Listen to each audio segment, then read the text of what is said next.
নমস্কার, pregnant mother friend চ্যানেলে সবাইকে স্বাগত। আজকের ভিডিওতে কিছু লক্ষণের কথা বলবো। সেগুলি যদি আপনি আপনার প্রেগনেন্সিতে দেখেন তাহলে বুঝবেন যে গর্ভের জল কম আছে, মানে বাচ্চার চারপাশে যে অ্যামাইনেটিক ফ্লুইড হয় সেটি কম হয়ে গেছে। এই অ্যামাইনেটিক ফ্লুইড বাচ্চার চারপাশে অনেকটা সুইমিং পুলের মতো, যেখানে বাচ্চা খুব ভালোভাবে মুভমেন্ট করতে পারে, যার ফলে বাচ্চার বোনস মাসেল খুব ভালোভাবে ডেভেলপমেন্ট হয়। এছাড়া এই তরলের মধ্যে অনেক নিউট্রিশন থাকে, অ্যান্টিবডি থাকে এবং এই তরল বাচ্চার গ্রোথের জন্য খুব গুরুত্বপূর্ণ। সবার প্রথমে জানবো যে এই অ্যামাইনেটিক ফ্লুইড কম হয়ে গেলে বাচ্চার মধ্যে কী কী প্রবলেম আসতে পারে এবং আপনি কিভাবে বুঝবেন যে গর্ভের জল বা অ্যামাইনেটিক ফ্লুইড কম হয়ে গেছে। এই ব্যাপারে সমস্ত কথা আলোচনা করব। ভিডিওটি খুবই হেল্পফুল, তাই শেষ পর্যন্ত অবশ্যই দেখবেন। আপনারা সকলেই জানেন যে গর্ভের জল কম হয়ে গেলে বাচ্চার যে বিকাশ সেটা থেমে যায়, বাচ্চা প্রপার নিউট্রিশন পায় না, কারণ এই তরলের মধ্যে বাচ্চা 9 মাস পর্যন্ত বেড়ে ওঠে। বাচ্চার যে লাঞ্চ সেটাও ঠিকঠাকভাবে ম্যাচিওর হয় না। এই তরল বাচ্চা খেয়ে ফেলে, আবার প্রস্রাব করে বার করে দেয়। অনেক সময় দেখা যায় যে অ্যামাইনেটিক ফ্লুইড খুব কম হয়ে গেলে বাচ্চার ডেথ পর্যন্ত হয়ে যায়। আপনি কিভাবে বুঝবেন যে আপনার গর্ভের জল কম হয়ে গেছে?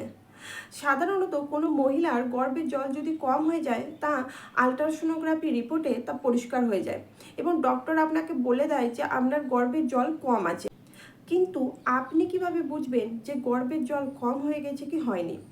সবার প্রথমে দেখবেন যে বেবির মুভমেন্ট যদি খুব কম ফিল হয় তাহলে পারে গর্ভের জল কম হয়ে গেছে হতে পারে। আর আপনার যদি 5 মাস হয়ে গেছে তবু পেটের সাইজ বাড়েনি, মানে আপনার পেটের আকার খুব কম বোঝা যাচ্ছে, তাহলেও এরকম কন্ডিশনে হতে পারে যে গর্ভের জল কম আছে। এছাড়াও আপনার যদি খুব বেশি ডিসচার্জের প্রবলেম হয়, মানে আপনার যদি খুব বেশি বেশি হোয়াইট ডিসচার্জ হয় বা সবসময়তে জলের মতো বেরোতেই থাকে, তাহলেও এরকম পরিস্থিতিতে গর্ভের জল কম হয়ে যেতে পারে।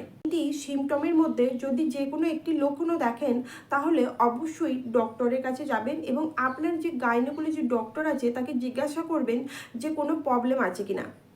এরকম অবস্থায় আপনি আপনার গর্ভের জল বা অ্যামাইনোটিক ফ্লুইডকে কীভাবে বাড়াবেন? খুব বেশি করে আপনি জল খাবেন। সারাদিনে অন্তপক্ষে 10 থেকে 12 গ্লাস জল, মানে 2.5 থেকে 3 লিটার জল অবশ্যই খাবেন।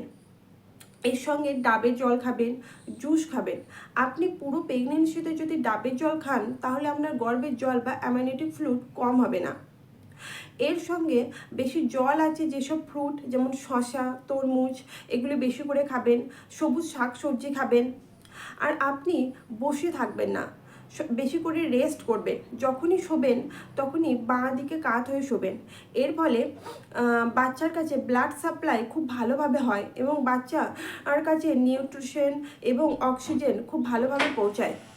দেখুন, মায়ের মধ্যে যদি বিপি, ডায়াবেটিস বা অন্য কোনো প্রবলেম না থেকে থাকে এবং বাচ্চার গ্রোথ যদি ঠিকঠাক থাকে তাহলে আপনি এত বেশি টেনশন করবেন না। আপনি বেশি করে জল খাবেন, ডাবের জল খাবেন, রেস্ট করবেন।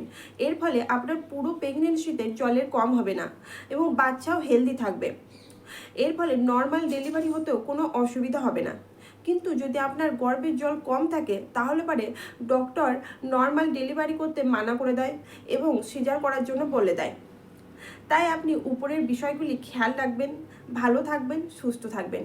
আর আমার এই ভিডিওটি আপনাদের যদি ভালো লেগে থাকে তাহলে অবশ্যই লাইক, শেয়ার এবং সাবস্ক্রাইব করে দেবেন।